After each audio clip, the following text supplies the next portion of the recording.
ऐसे दोपहर का समय था, जब मैं हाथ धोने के लिए गया लंच करने के बाद, तो वहीं एक छोटे से स्टेशन पे गाड़ी रुकी और एक बूढ़े बाबू आकर के दो गेट के आगे और वॉश बेसिन और जो पहला कैबिन होता है उसके बीच में एक जगह होती है, वहीं पे जाकर के बैठ गए। तो ऐसे हाथ धोते जब मैं पीछे मुड़ा तो उनसे मैंने पूछा कि आप यहाँ पर क्यों बैठे हैं। तो उन्होंने बताया कि बेटा देखो मेरे पास टिकट भी है और किसी ने मुझे बताया स्टेशन पे कि मेरा वेटिंग लिस्ट कंफर्म हो गया। फिर भी मैंने टीटी से बात की, उसने मुझे सीट नहीं दी। तो मेरे पास भी समय था, मैं अकेला था, तो मैंने सोचा इनकी मदद कर दूँ और मैं उस दिन उनसे वो टिकट लेकर के टीसी के पास गया। वो साइड वाले बॉय में था। मैंने उनसे उनका सीट नंबर लिखवाया, उनका हाथ पकड़ा, उनकी सीट पर उनको पहुँचा करके बिठा दिया उनको। मैंने कहा कि बाबा आपकी ये सीट है। तो वो मेरी तरफ झुके। वो 80 साल के रहे होंगे और मैं 20 साल का। तो जब वो मेरे पैर की तरफ ऐसे बढ़े मेरा पैर छूने के लिए, तो मैं एकदम से घबरा गया। फिर मैंने कुछ समय बाद मैंने ऐसा सोचा कि उन्होंने ऐसा क्यों किया, आखिर मतलब ऐसी क्या बात थी कि उन्होंने मतलब इतनी छोटी सी घटना के लिए उन्होंने मतलब ये रिस्पॉन्स दिया। तो मैं इस नतीजे पहुंचा कि जो आदमी हैं, हम जो जिस इन्वायरमेंट में आसपास रह रहे हैं उसमें इमोशंस इतने ज़्यादा कम हो गए हैं। हम लोग को एक दूसरे से इतना कम प्यार मिलता है कि जहाँ भी हमें एक चिंगारी भी दिखाई देती है प्यार की, वो हमें उसकी तरफ खींच लेती है। तो मुझे लगा कि हाँ, अगर इमोशन से अगर इमोशन तक पहुँच जाए सामने वाले के आप, तो काफ़ी आप नज़दीक आ सकते हैं किसी के, काफ़ी उसका भला कर सकते हैं।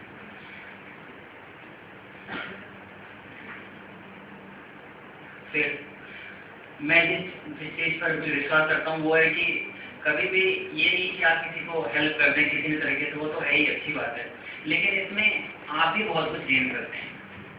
कभी भी आदमी का प्रोग्रेस एक तो है कि वो अपने आसपास के करिकुलर एक्टिविटीज़ में अच्छा करे, ज़िंदगी में बहुत अच्छा करे, एकेडमिकली बहुत अच्छा करे, लोगों के साथ भी रहे, लेकिन एक जो चीज़ उसके अंदर मन के अंदर घटती है ना, वो है उसके मन का डेवलपमेंट।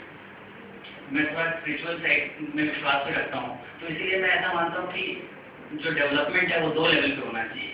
एक आपके जो भी बाहरी जो काम है उसमें भी, और एक जो है मन में भी, कि आप उसको प्यूरिफाई करते रहें। जो आपके अंदर जो भी आसपास जब भी आप कोई भी जैसे आप गुस्सा होते हैं, कोई किसी की तरफ मतलब ऐसे ईर्ष्या रखते हैं, उसमें भी कमी हो, ये तब हो सकता है जब आप किसी से प्यार करना सीख जाएंगे। किसी को इमोशनली आप अगर रिलीव कर सकें तब ऐसा हो सकता है। एक बार ऐसे ही गीतांजलि की एक लाइन है जहाँ रविन्द्रनाथ टैगोर ने लिखा है, ईश्वर से प्रार्थना है कि हे ईश्वर, तुम मुझे ऐसा मत करो कि तुम मुझे दुख ना दो। सुख और दुख तो जीवन में आते ही रहेंगे कभी भी। अभी कोई ऐसा मनुष्य मतलब कोई भी आदमी ऐसा देखा नहीं हुआ जिसके पास मतलब दुख नहीं है।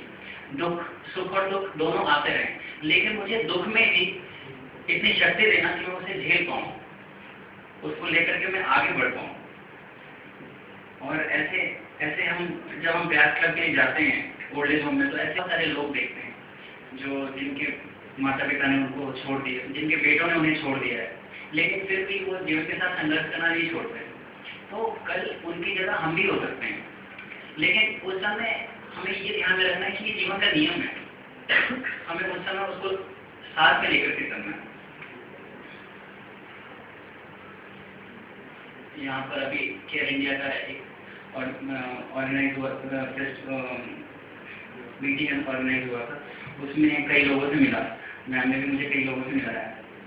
लेकिन मैंने ये देखा कि लोग अपने फील्ड में जहाँ तक पहुँचना चाहें वहाँ तक पहुँच गए हैं, लेकिन उनमें एक चीज़ जो रह जाती है ना, कमी, कि वो इतना ऊंचा जाने पर भी जो वो अचीव कर सकते थे, वो अचीव करने के बाद भी जो उनमें कमी रह जाती है ना, वो है कि एक सेटिस्फैक्शन नहीं होता है कि आप किसी के काम आए या नहीं आए। हमेशा ऐसा लगता है कि वो उनको किसी चीज़ की तलाश है। नाम नहीं बताऊंगा, लेकिन एक सर हैं जिनसे मैम ने मिलाया मुझे, तो उन्होंने ऐसी बातों में ऐसे मैंने कहा कि सर आपका तो कंट्रीब्यूशन बहुत ज़्यादा है इन सब चीज़ों के लिए। तो उन्होंने ऐसे उन्होंने कहा कि हाँ ये केयर इंडिया का जो सजेशन है वो भी मैंने ही दिया।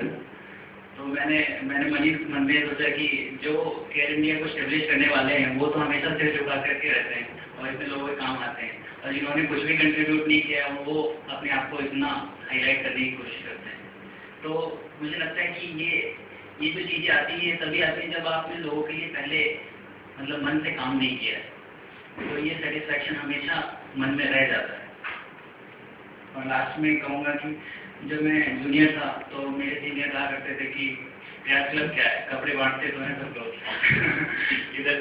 इधर से मतलब कुछ कपड़े इकट्ठे किए और उधर दे दिए और क्या फर्क पड़ता है, प्यास क्लब में तो कोई भी जा सकता है। तो दो इंसिडेंट है जो छोटी छोटी कहानियाँ हैं कि एक बार एक झोपड़ी में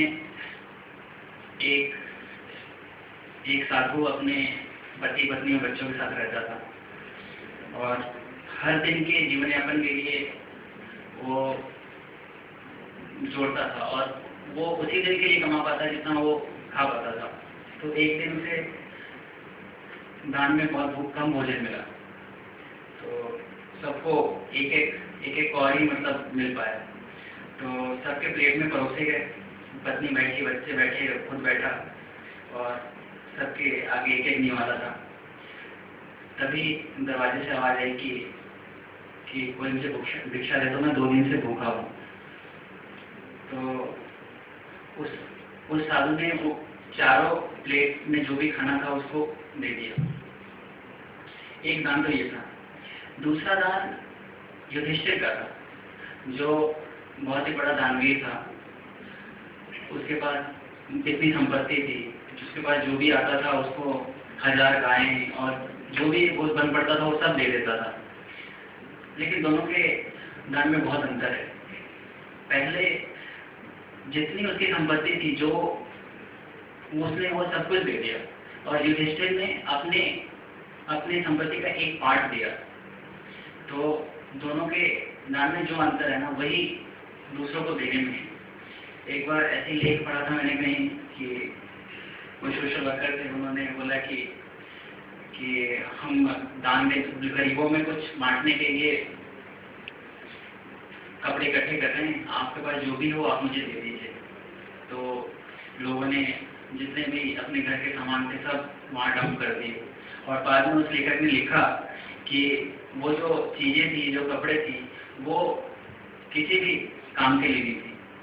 उन कपड़ों को ना पहना जा सकता था, उन बर्तनों को कभी यूज़ नहीं किया जा सकता था। तो लोगों ने दान नहीं बल्कि अपने घर का कचरा साफ किया। तो कभी भी जब किसी को दें तो वो चीज़ दे जो आपके लिए बहुत ज़्यादा इम्पोर्टेंट लगती है, वो और सामने वाले का पर्पस सोल्व कर पाए। कभी ये नहीं कि बस आपके पास जो चीज़ की जरूरत नहीं है आप उसे हटा दें।